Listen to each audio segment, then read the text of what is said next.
Recording from New York, WETA Radio now presents Inside Gene Shepherd.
This is going to be an official show. This will be on the final exam. Right. Well, we're fooling around. Hey, I got, to start off here, it's just great note here. I got a letter from a kid, and he said, Shepherd, he said, I have a question, a leading question to ask you, Shepherd. I think, gee, I'm reading this thing. How does it feel to be in a textbook? And he said, and would you please help me out? And I read further, and here's the story. Now, wait a minute now. Here's the textbook. He sent me a copy of the textbook. The textbook is called The Responsible Person, second edition, Essays, Short Stories, Poems. And it's Canfield Press. I don't know anything about it, but it's a college, it's a high school textbook is what it is, okay? And it's a great looking textbook. It's for English classes, see? Well, I picked up the textbook to see what it was like, and it says here, responsibility, irresponsibility. This is the preface of the book, and their various synonyms were frequently used, and very important words they were when we wrote the preface to the first edition of this anthology in 1970. Today, these words are even more important. Changing family structures, continuing instability in college campuses, drastic changes within organized religious bodies, and scandals within virtually every level of government make a proper understanding of personal responsibility essential to the development and maturity of every individual. And this is a textbook on responsibility. Isn't that a fascinating study? And but actually, it's a literary textbook, and the book is in several sections. One called Part 1, Individual-Self. That's individual responsibility, self-responsibility. Part 2 is individual-family responsibility. Part 3, individual-peers. Then Part 4, individual-school. Now, who are the people that are in the book? Well, just for argument's sake, I'll put at random Bertrand Russell. Pretty good man. He's under individual school. Langston Hughes, John Updike. Robert Frost is under individual-peers. John Dunn, that's a pretty good man. Bernard Malamud, Willa Cather, Carson McCullers, James Merrill, Theodore Rethke, Carl Sandburg, A.E. Houseman. That's heavyweight stuff, see? We're right there before Catherine Mansfield. And Part 1 under individual-self is The Endless Streetcar Ride into the Night and the Tinfoil Noose. Bum, ba-dum, bum. That is from In God We Trust, All Others Pay Cash. That is one chapter. And so I wondered what the kid is talking about, you see. So I'm looking back through the book, and sure enough, here it is. Here's the story. All right. Here is the story called The Endless Streetcar Ride into the Night and the Tinfoil Noose. And they publish it, see. But now here's what makes it a textbook. At the end of the story comes the following series of lines. Discussion. 1. Discuss each of the negative images in the first paragraph of this essay. Well, now wait a minute. There's a reason for this, see. 2. What is meant by stepping off the track and into the bushes? Well, that's a phrase that is used in the piece to denote what happens to most of us in our lives. Oh. 3. Shepard says that people experience perhaps 4 truly important moments in their lives. Do you agree?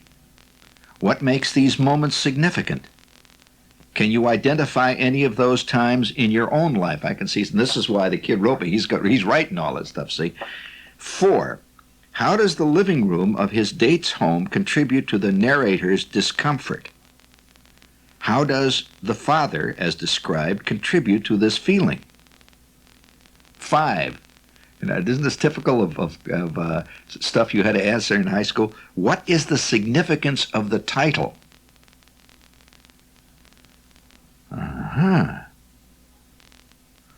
Well, now titles are fascinating because, you see, to me a title should be much more than to describe the work. See, in all my writing, I try to use a title that not only it doesn't describe the work, it adds another dimension to the work.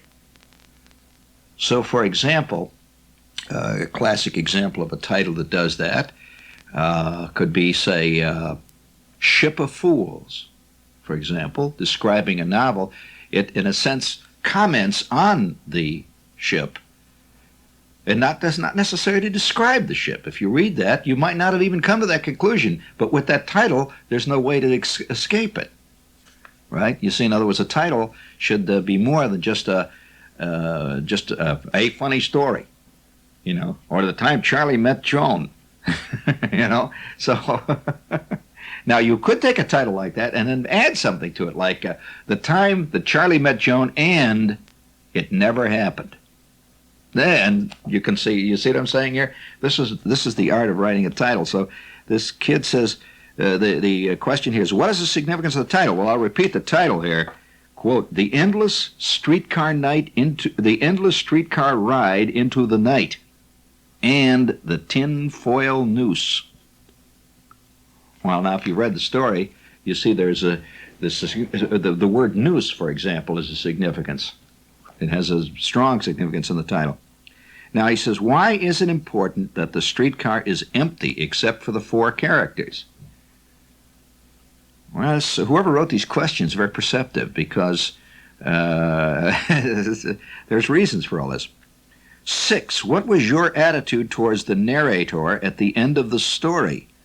Were you prepared for this type of self-realization? What major truths about yourself have you discovered in a similar manner? All right, now, underneath that then is a little section of questions called for comparison. Those are for discussion. For comparison, what, if anything, does this narrator have in common with the narrator of I'm a Fool? That's another piece in the book. 2, in which of the worlds described by Carl Sandburg is this individual now living? So the parallel with Sandburg, because it was about much of the same kind of country and the whole industrial world of Chicago. For composition, here's what the kid is really in trouble. For composition, he's supposed to write from the tracks to the bushes. That's a composition. 2, a blind date I once had. And 3, my most startling self-realization.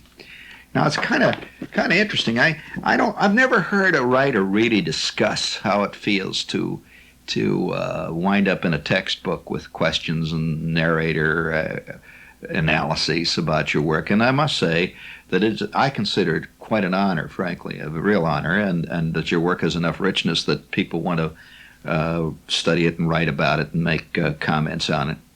And when I picked up, it's a beautiful textbook, by the way, incidentally. I must say that textbooks have improved vastly in the last few years physically. Isn't that a nice textbook? That's really nice. You remember when textbooks looked real? They had a green cover, and on the front it said English Comp, something like that. Yeah, remember that stuff? But this is a beautiful textbook, and I don't know what to say. The kid wrote me this note, and he said, what do you think about being in this textbook? Well, I can only say one. There's two feelings. One, a curious feeling of self-consciousness. Now, why is this? Well, you're not used to seeing questions about your work that are so pointed and, in a sense, so analytical. Paraded before, let's say, 20 million kids in high school. Well, how many kids would be? This is a second-year English in sophomore English in high school. So I don't know how many kids would be doing this, but it's a national textbook. It's not a local book. So you feel kind of self-conscious at the time, like what does the narrator have in mind when he says so and so? How many people can honestly, seriously, can you imagine what it would be like, Marty, if your work is discussed in a class, and they say, well, why did Marty hang his hat like that on the wall? Was there any special significance with the way he ate his blimpie? You'll notice that he did not use ketchup, class. Why? So anyway, now, for those of you, would you like me to answer some of those questions for you if you're a student out there? Now, very interesting, because I wrote the story. I repeat again, the story is The Endless Streetcar Ride into the Night and the Tinfoil Noose. And the credits, and this is a legal thing, must be given. It says in the credit. By the way, this is not a commercial because this textbook is not available. It's not for sale. It is purely a school book. And it says from the text the quote is from In God We Trust by All of Us Pay Cash. Copyright 1966 by Gene Shepard and Doubleday, reprinted by permission of Doubleday and Company. Okay. Now, so you have to do that for legal things. Now, you do. Very much so. So the questions here, even though you wrote it, you have to do that because, they have the rights for broadcast rights and stuff. So here you got here, I'll answer a question here for you if you have the book out there. And so this is a chapter from, as I said, In God We Trust. So if you have the book, you can look it up. All right. Discuss each of the negative images in the first paragraph of this essay. It is not an essay to begin with.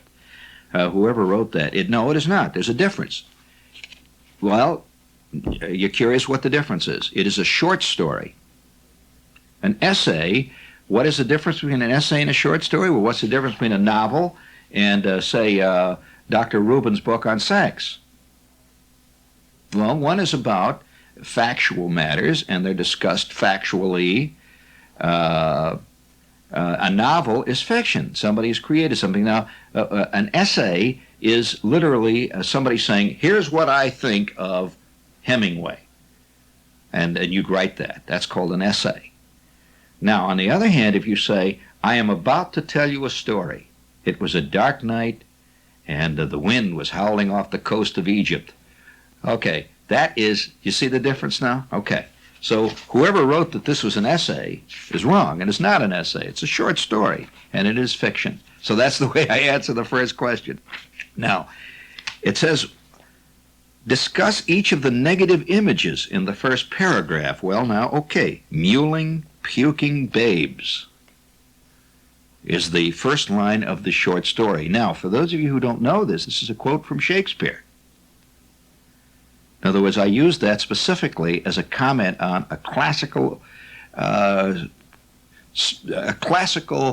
definition of humanity. Well, that is from Shakespeare, and I will ask the class out there, from what of the Shakespearean plays did this come? Mewling, puking babes. Okay, that was now that I will tell the class, first of all, this is coming from the author, that's why I use that, is not a negative image. It is, as a matter of fact, a very realistic image. Mewling, puking babes, the word, those phrases, by the way, are not the same in our context today. This means a child that is totally helpless, is what he's really saying. Now, is this negative? No, this is the way we are all born, actually. One is not born automatically to be chairman of the board. So, mewling, puking babes is the opening line. Now, wait a minute, I lost my place. Here it is. That's the way we all start. Damply clinging, now here goes the next line, damply clinging to someone's shoulder, burping weakly, clawing our way into life. All of us. Now, is that an image that's negative, or is it an image that's very true? I don't think it's negative at all. Then, gradually, surely, we begin to divide into two streams, all marching together up that long, yellow brick road of life, but on opposite sides of the street. One crowd goes on to become the official people, peering out at us from television screens, magazine covers. They are forever appearing in newsreels, carrying attaché cases, surrounded by banks of microphones, while the world waits for their decisions and statements, and the rest of us go on to become just us. Now, is this negative, or does it happen to be true? I didn't think there was a single negative thing in that entire first paragraph, did you? Well, nevertheless, now if I were to answer that question, I would say, no, I don't think there's anything negative in there. But that's what the question is. Now, question 2, what is meant by stepping off the track and into the bushes? Now, I'll read that section for you. They are the prime ministers, the presidents, cabinet members, stars, dynamic molders of the universe, while we remain forever the onlookers, the applauders of their real lives, as if they're having real lives and the audience is just living from day to day. The real life is being led by Johnny Carson. You see, now this is what the implication means. Forever down, now here's the point, forever down in the dark dungeons of our souls, we ask ourselves, quote, how did they get away from me? When did I make that first misstep that took me forever to the wrong side of the street, to become eternally part of the accursed, anonymous audience? The audience is capitalized. It seems like one minute we're all playing around back of the garage, kicking tin cans and yelling at girls, and the next instant you find yourself doomed to exist as an office boy in the mail room of life. While another ex-mewling, puking babe sends down dicta, says, quote, no comment to the press, and lives a genuine, real life on the screens of the world. Countless, now here's where we get to the main point, countless sufferers at this hour are spending billions of dollars and endless man-hours lying on analysts' couches, trying to pinpoint the exact moment that they stepped off the track and into the bushes forever. Okay, now the question is, what is meant by that phrase, off the track and into the bushes? Well, I guess a lot of people, I suspect many people, in fact, I suspect most people feel that their lives never really got going. That somewhere along the line, the track, that everybody, see, the point in the book, in the story here, is that everybody starts out the same. We all are these little babies. Nobody has anything, really. We start out babies. But somehow, some guys go right on, and they do these things, and other guys just sort of flub along until one day they look back and they say, how come I never did anything? Now, the illusion, or the allusion to stepping off the track and into the bushes is a pictorialization of that feeling, that somehow you have, that there is a track that those people are on. And the track leads forever to total happiness, success, the whole works. And somehow you're messing around down in the weeds. Okay? Now, do you want to hear, does that answer the question, class? Is this boring you? I mean, to me, it's a fascinating thing. I don't think many people have heard the author really answer textbook questions about his work. I bet never in most people's lives. All right, now I will read to you another question. Now, what do we do here? I gotta find this. I lost the page again. Oh, here it is. All right, now. Shepard says that people experience perhaps 4 truly important moments in our lives. Do you agree? All right, now let's see where that comes in this story. Now, okay, do you want to go on with this? It's pretty interesting. Now, I assume that some of you listening have read the story. The story, again, is The Endless Streetcar Ride into the Night and the Tinfoil Noose. It originally appeared, by the way, in Playboy. It was actually a chapter of In God We Trust, All Others Pay Cash, which Playboy excerpted. They took it out. It wasn't the other way around. So, here's the next question. It says, for those of you just tuning in, this happens to be a textbook called The Responsible Person, 2nd edition, essays, short stories, poems about responsibility. It's a high school textbook, and a kid wrote me and says, Shepard, how would you answer these questions? Marty made an interesting point, and that is, it's quite conceivable that if I took an examination on my own story, which is in the book here, I would probably fail. Because you notice already I've disagreed with the textbook writers that there are no negative images in the opening of the paragraph there, the first one. I don't think there are. Again, that's a matter. Negative, of course, is a matter of definition, you see, as so much of life is, particularly when you're dealing with fiction. And that's what this is. It's a piece of fiction. It is a short story. Now, the next question is, Shepard says that people experience perhaps 4 truly important moments in their lives. Do you agree? Well, let's go back to the text and see what is said on that point. Here it is. The actual quote. There are about 4 times in a man's life, or a woman's too for that matter, when unexpectedly from out of the darkness, the blazing carbon lamp, the cosmic searchlight of truth, shines full upon them. It is how we react to those moments that forever seals our fate. One crowd simply puts on its sunglasses, lights another cigar, and heads for the nearest jazzy French restaurant. Sits down, orders a drink, and ignores the whole thing. While we, the doomed, caught in the brilliant glare of the illumination of truth, see ourselves inescapably for what we are, and from that day on skulk in the weeds, hoping no one else will spot us.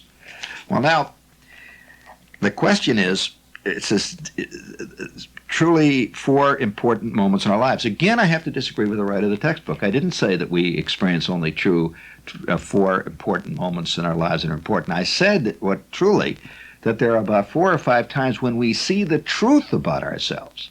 Now, it may be a trivial incident that leads to seeing the truth, but it doesn't, in short, what they say here, Shepard says that people experience perhaps 4 truly important moments in their lives. Now, there can be many an important moment you have, like getting married, graduating from college, getting a discharge from the Army, being appointed a vice president. All these are important moments in your lives, but they do not tell you a truth of yourself. Okay? So anyway, that's a disagreement. There I may be haggling. But he said, what makes these moments significant? Can you identify any of these times in your own life? Well, I guess that would have to be individual, so I can't answer that question. Now, 4, how does the living room of his date's home contribute to the narrator's discomfort? Okay, you want to read the description on the date? It's about a date, by the way. For those who don't know what the story is a kid going on a date. He has decided to do a friend a favor. The friend has asked him if he doesn't mind going on a blind date because he's got a friend, a girl, that he wants to take out, and the girl's father will not allow her to go out unless she has a double date. And she wants to take her friend. So the kid's buddy comes to him and says, would you mind doing me a favor? How about a blind date? Would you mind going on a blind date? And the kid thinks, oh, what the heck, a blind date? This is terrible. He figures it's going to be an awful night. You know, it's going to be this dog, and it's going to be a real drag. But he's going to do this favor for his friend, so he feels very magnanimous. He's doing this favor for everybody. And he goes to the house now to pick up the girl that Saturday night. They're going on the date. He has never seen her before. And it's a blind date. It's a blind double date, okay? So, here he is. All right, here's the description of the living room. He's introduced to the living room now. He goes, knocks on the door, and the date's father brings him into the house. And the date is not there yet. She's upstairs getting ready, apparently. So he comes into the house, and he led me into the living room. It was an itchy house. Sticky stucco walls of a dull orange color, and all over the floor this oriental rug with the design crawling around, making loops and swirls. It's been rewritten for high school kids. Actually, what it said was pornographic symbols of a totally esoteric nature. It also said it was a rug that actually talked to you, and what it said embarrassed you. So, nevertheless, this has been changed a bit. It says, I sat on an overstuffed chair covered in stiff green mohair that scratched even through my slacks. Little twisty bridge lamps stood everywhere. I instantly began to sweat down the back of my clean white shirt. Like I said, it was a very itchy house. It had little lamps sticking out of the walls that looked like phony candles with phony glass orange flames. The rug started moaning to itself. I sat on the edge of the chair and tried to talk to this father. He was a Cub fan. Okay, now, that's a discussion of the house. Now, of course, this is the way the kids saw the house. If any of you are trying to answer this question, how does the living room contribute to the narrator's discomfort? That's the way the kids saw the house. Have you ever been in an uncomfortable situation yourself, and you sit around, you sit on the edge of the chair, and everything seems very uncomfortable, and your clothes all of a sudden seem to be sweaty, and they're sticking to you, and it's more of a feeling than a specific here. How does it contribute to his discomfort? Well, I can't answer that, except that quite often when we are nervous inside of ourselves, the place itself then tends to also be part of a plot against us. So, yeah, you're very nervous about the dentist. You go to the dentist's office, and you sit in the ante room there waiting, and it suddenly, for some reason or other, you pick up a magazine. It's a 1936 magazine. You know, it's a 1936 National Geographic, and the first thing to do, you open the page, and here's a guy with a giant tooth that's being pulled. A picture of natives pulling teeth or something. In short, these things happen. It says, how does the father, as described, contribute to the feeling? Well, here's the father. Do you want to hear about the description of the father? The kid rings the bell. He's outside now yet. He hasn't seen the father yet. From the first touch of nervousness filtered to the marrow of my skull bone as I knocked on the door of the screen-enclosed porch. No answer. I knocked again, louder. Through the murky screens, I could see faint lights in the house itself. Still no answer. Then I found a small doorbell buried in the sash. I pressed. From far off in the bowels of the house, I heard two chimes. Boom, boom, politely. Sure didn't sound like our doorbell. We had a real ripper that went off like a broken buzzsaw. It went more like rah than a muffled bong. It was a rich people's doorbell. The door opened, and there stood a genuine, real, gold-plated father. Potbelly, underwear shirt, suspenders and all. Well, he asked. For one blinding moment of embarrassment, I couldn't remember her name. After all, she was a blind date. I couldn't just say, I'm here to pick up some girl. He turned back to the house and he hollered, Junie, some kid's here. I countered. Okay, so here, what is the significance of the title? Now, the title of the story here is The Endless Streetcar Ride into the Night. Well, it seemed endless to the kid. Have you ever been in a real lousy meeting? Like, for example, let's take the dentist appointment. You go into the dentist appointment, and it seems to go on forever. And you actually realize when you get out, it was only 22 minutes in the chair. But wow, you know, on the other hand, if you're doing something you really dig, 22 minutes, it just goes by in a flick of an eyelash. So the endless streetcar ride into the night, the reason it was an endless streetcar ride into the night is because of something that happened in the story, which I will not discuss, because that comes later. The Tinfoil Noose. What was the Tinfoil Noose? Well, the kid had a tie. He had a tie that he thought was just the end. He thought it was great. He loved this tie. And it was a silver gray tie that his aunt had given him when he was graduating from 8th grade. You know how you always have in your own life a favorite piece of clothing. Well, he thought this was great. And it was a great big silver tie.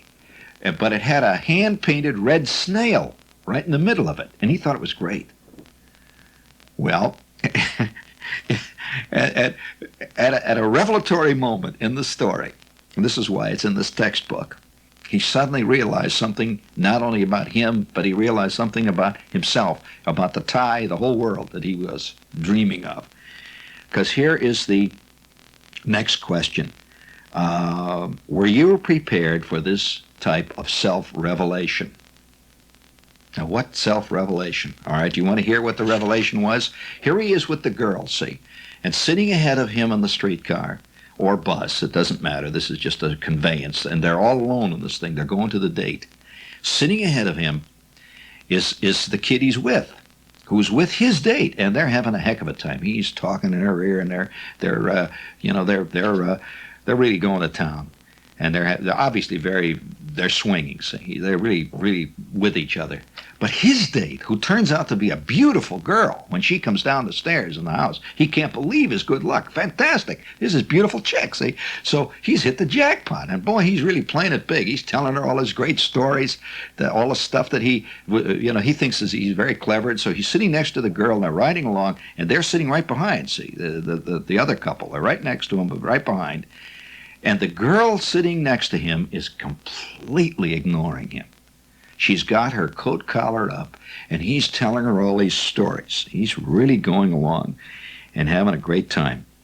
It was then, I'll quote from the text, "It was then that I became aware of someone saying something to me. It was an empty car. There was no one else but us. I glanced around. There it was. Above us, a line of car cards looked down on the empty streetcar. One was speaking directly to me. To me alone. You know those ads? Do you offend?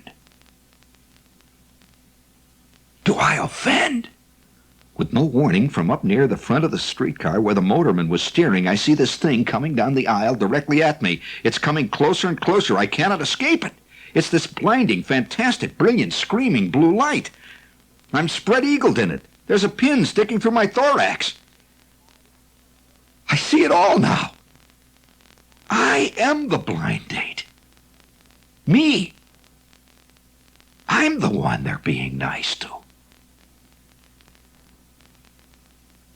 Wow. My new shoes suddenly... I'm getting fatter, more itchy. My new shoes are like bowling balls with laces, thick rubber crepe bowling balls. My great tie that Aunt Glenn gave me is now 2 feet wide, hanging down to the floor like some crinkly tinfoil noose. My beautiful hand-painted snail is 7 feet high, sitting up on my shoulder, burping. Great Scott! It's all clear to me in the searing white light of truth. My friend Schwartz, I can see him saying to Junie Joe, I got this crummy frat friend who never has a date. Let's give him a break. And I am the blind date. They are being nice to me. She is the one who is out on a blind date.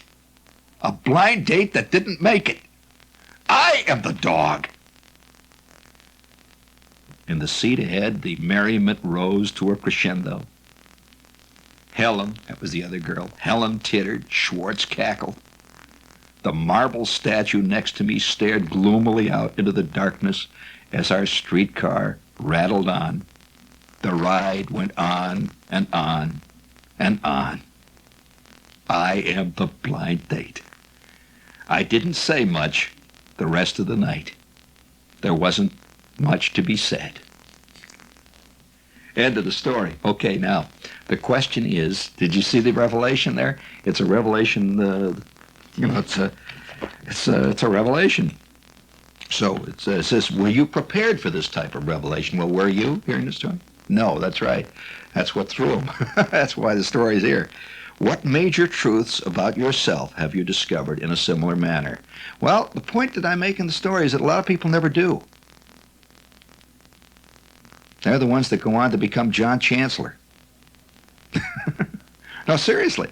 A lot of people never make self-revelatory truth. They never see that. And that's what the whole point of the story is in the beginning. Some see what they are and forever are scarred by it or are affected by it. Others never see what they are. Now, you notice I'm saying that all of us are imperfect. The others never see it. Simply put on their sunglasses and go to Sardi's. When that white light of truth comes down. Okay? So, one more question. It says, what major truths about yourself have you discovered in a similar manner? Well, that's something you'd have to answer. And that is a short story. It's fiction, of course. It's pure fiction. And it's taken from this textbook called The Responsible Person. And I just thought, just for once, I'd answer some questions about my work right here on that. Now, does it surprise you that there's that much thought that goes into writing a piece? In other words, when you write a piece, you know exactly what you're doing if you're really writing. You know why you said off the track and into the bushes. And also, the analysis of a work of any kind is open to a lot of interpretation. In other words, if I were to give this to you, you could conceivably come up with all different interpretations than I could, and be valid. Remember that. Not invalid, but valid. I've talked to other writers about their work, and we've had that same thing. I've mentioned that I saw something in some guy's work that I knew. A friend of mine wrote a book or a novel or a short story, and he would say, well, I didn't mean that at all. Is that what you got?